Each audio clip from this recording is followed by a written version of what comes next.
Magandang araw sa inyo mga kaibigan. Itong ating almusalita sa araw na ito. Ang ebanghelyo natin ngayon ay Matthew 8:28-34. Sabi ng ebanghelyo, pumunta Jesus sa isang region at may mga taong inalihan, may dalawa inalihan ng demonyo na nakatira sa sementeryo, tumakbo pasalubong kay Jesus. They cried out, "Son of God, leave us alone. Have you come here to torment us before the time? Son of God, leave us alone." May times na sinabihan mo ang Panginoon, "Leave me alone. Ayoko na. Lumayo ka. Napuno na ako. Bakit ako laging ang mabait? Bakit ako laging gagawin ang gusto mo? Tapos ganyan ang nangyari.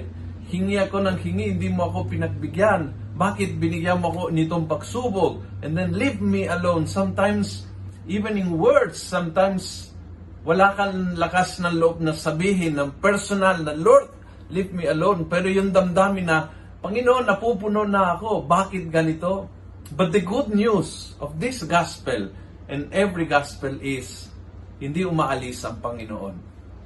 Kahit nagalit ka, nagtampo ka, kahit ayaw mo at pinalayo mo siya, He will remain, He will find a way, and He will save you bandang huli.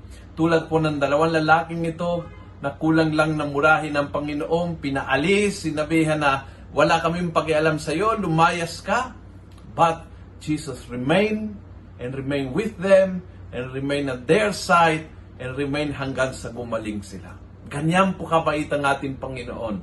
Kahit tayo ay may kinikimkim, kahit tayo ay nararamdaman ng tampo o ng galit, kahit tayo ay napupuno, kahit tayo ay napapagod, kahit tayo ay minsan nakakamali ng husto, nakakasala ng todo-todo dahil doon, minsan sinasabihan, "Lord, out of this area," dahil gusto ko manatili sa ganitong sitwasyon, hindi siya umaalis hanggang hindi tayo naisalba.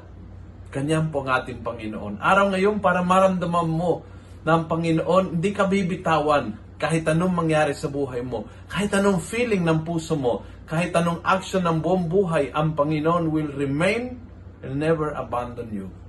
Kung nagustuhan mo ang video ito, pass it on. Punuin natin ang good news ang social media at gawin natin viral araw-araw ang salita ng Diyos. God bless.